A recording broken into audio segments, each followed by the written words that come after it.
अस्सलाम वालेकुम। आज की वीडियो में दहाब पावर कंपनी लिमिटेड के बारे में मैंने कंप्लीट डिटेल शामिल की है। कंपनी के फंडामेंटल्स को डिटेल में कवर किया है। सबसे पहले कंपनी की प्रोफाइल डिस्कस करेंगे और उसके बाद कंपनी के बिजनेस की डिटेल डिस्कस करेंगे। कंपनी के कॉन्ट्रैक्ट टर्मिनेशन और सेटलमेंट पे बात करेंगे। कंपनी की आखिरी 4 साल की परफॉर्मेंस देखेंगे और कंपनी के आखिरी 2 साल के फाइनेंशियल्स को डिस्कस करेंगे। फिर कंपनी के टेक्निकल्स को देखेंगे, कंपनी शेयर के सपोर्ट लेवल्स को डिस्कस करेंगे और कंपनी में इन्वेस्टमेंट का फ्यूचर स्कोप डिस्कस करेंगे। आज की वीडियो स्टार्ट करते हैं। ये पाकिस्तान की सबसे बड़ी इंडिपेंडेंट पावर प्रोड्यूसर कंपनी है जिसकी टोटल कैपेसिटी 3581 मेगावाट है। पावर जनरेशन के अलावा हबको ने oil and gas, mining and industrial operations और मेंटेनेंस सर्विसेज में इन्वेस्टमेंट की हुई है। हबको कंपनी आखिरी 4 सालों से कॉर्पोरेट एक्सीलेंस अवार्ड भी विन कर रही है। ये award management association of Pakistan की तरफ से उस कंपनी को दिया जाता है जो पावर जनरेशन और डिस्ट्रीब्यूशन में टॉप कंपनी होती है। हर साल 200 से ज्यादा पब्लिक और प्राइवेट कंपनीज इस अवार्ड के लिए कंटेस्ट करती हैं। Power generation and distribution sector category में हबको पिछले 4 साल से अवार्ड विन कर रहा है। हबको की अगर हम कंपनी प्रोफाइल देखें तो हबको की 2 सब्सिडरीज हैं, दहाब पावर सर्विसेज लिमिटेड HPSL और hub power holdings limited HPHL। HPSL current projects को मैनेज करती है और HPHL फ्यूचर ग्रोथ प्रोजेक्ट्स में इन्वेस्टमेंट अपॉर्चुनिटीज को एक्सप्लोर करती है। हब पावर कंपनी लिमिटेड की सब्सिडरीज और एसोसिएटेड कंपनीज का स्ट्रक्चर देख लेते हैं। हबको लरैब एनर्जी लिमिटेड के ऑलमोस्ट 75% शेयर्स को होल्ड करती है। Narowal energy limited, hub power services limited और हब पावर होल्डिंग्स लिमिटेड के 100% शेयर्स को होल्ड करती है। थार एनर्जी लिमिटेड के 60% और Sindh Engro coal mining company के 8% शेयर्स को होल्ड करती है। की subsidiary Hub power holdings limited के पास China power Hub general company के 46%, China power Hub operating company के 49%, prime international oil and gas company limited के 50%, थल नोवा पावर थर लिमिटेड के 38.3% और mega motor company private limited के 100% शेयर्स की होल्डिंग है। जबकि हब पावर होल्डिंग्स लिमिटेड की subsidiary prime international oil and gas company limited any Pakistan के 100% शेयर्स की होल्डिंग रखती है। हबको कंपनी के बिजनेस की मुकम्मल डिटेल मैं आपके साथ शेयर कर देता हूँ। पावर जनरेशन में टोटल इसके 6 पावर प्लांट्स हैं। हब पावर कंपनी लिमिटेड जिसकी कैपेसिटी 1292 मेगावाट है।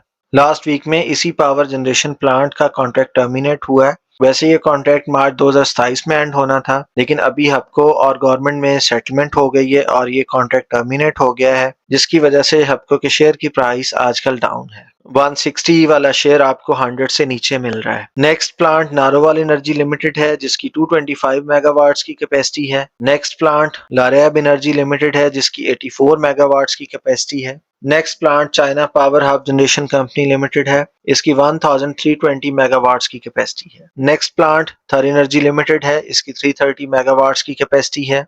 और लास्ट प्लांट तलनोवा पावर थर लिमिटेड है, इसकी 330 मेगावाट्स की कैपेसिटी है। ये टोटल मिला के 3580 मेगावाट्स कैपेसिटी बनती है। कंपनी का सिर्फ गवर्नमेंट के साथ कॉन्ट्रैक्ट टर्मिनेट हुआ है। ये contract hub power company limited के 1292 मेगावाट्स वाले पावर प्लांट का था। यहाँ पे मैं 3 क्वेश्चंस आपसे करता हूँ। पहला क्वेश्चन ये कि क्या हबको सिर्फ हब पावर कंपनी लिमिटेड में ही पावर जनरेट कर रही थी? नहीं, ऐसा नहीं है। हबको के दूसरे पावर प्लांट्स भी हैं। दूसरा क्वेश्चन, अगर government hub power company limited से पावर बाय नहीं करेगी तो क्या हबको को दूसरे कस्टमर नहीं मिलेंगे?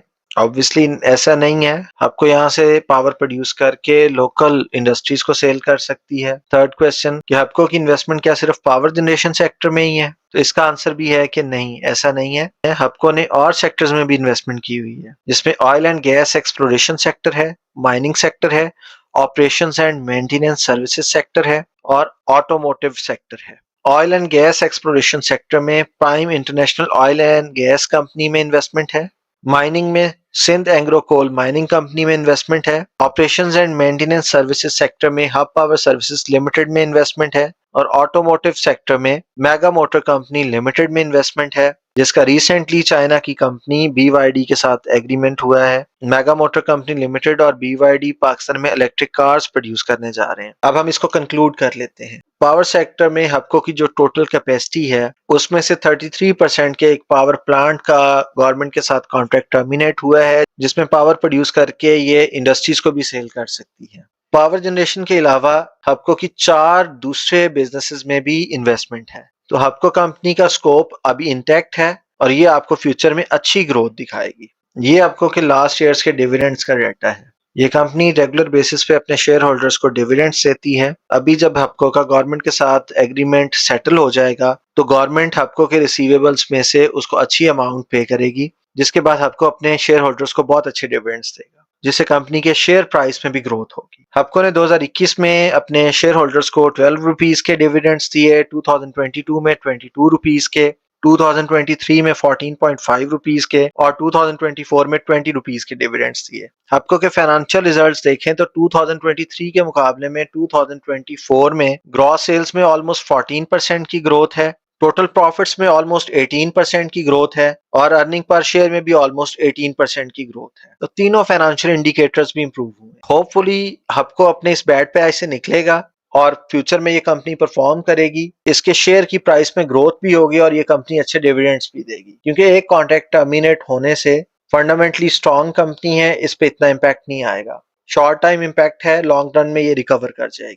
हपको के पास्ट डाटा को देखते हुए इसके वीकली चार्ट पे मैंने इसके 2 सपोर्ट लेवल्स आइडेंटिफाई किए हैं। इसका पहला सपोर्ट लेवल बनता है 95 रुपीज पे। कंपनी इस प्राइस से रिकवर कर जाएगी। अगर इसने इसे ब्रेक किया तो इसकी सेकंड सपोर्ट बनती है 88 रुपीज पे। होपफुली कंपनी अपने इन 2 सपोर्ट लेवल से सपोर्ट लेगी और रिकवर कर जाएगी। 160 वाला शेयर आपको 100 से नीचे मिल रहा है। मैंने आपके साथ कंपनी के फंडामेंटल्स शेयर किए हैं। अगर आपको लगता है कि कंपनी वाकई फंडामेंटली स्ट्रांग है तो ये यहाँ पे बाइंग जोन है, आप यहाँ पे बाइंग करें, लॉन्ग टर्म इन्वेस्टमेंट करें, कंपनी आपको अच्छा इन्वेस्टमेंट गेन देगी। मेरी एफर्ट अगर आपको अच्छी लगी है तो मेरी वीडियो को लाइक करें और चैनल को सब्सक्राइब करें। Thank you.